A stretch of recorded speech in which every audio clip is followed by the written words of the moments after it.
Les révélations se succèdent et l'étau se resserre autour de Jean-Paul Delevoye.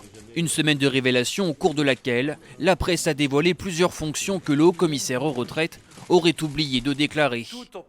Administrateur au sein d'un organisme de formation dans le milieu des assurances, membre du conseil d'administration de la Fondation SNCF, ou encore président d'honneur d'un think tank, Parallax, pour lequel il aurait perçu près de 65 000 € ces 2 dernières années. Si Jean-Paul Delevoye avait bien déclaré cette dernière fonction, elle lui était pourtant interdite par la Constitution. Lundi, le haut-commissaire a annoncé sa démission de ce poste et promet de rembourser la somme perçue.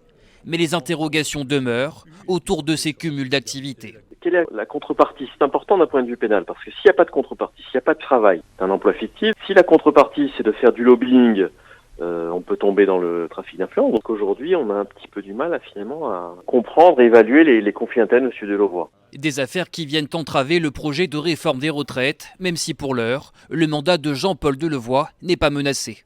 Le Premier ministre a renouvelé sa confiance au commissaire chargé des retraites. Il va tout faire pour tenter de le garder, pour qu'il puisse poursuivre cette réforme, au moins jusqu'au moment où elle arrivera devant l'Assemblée nationale, devant le Parlement.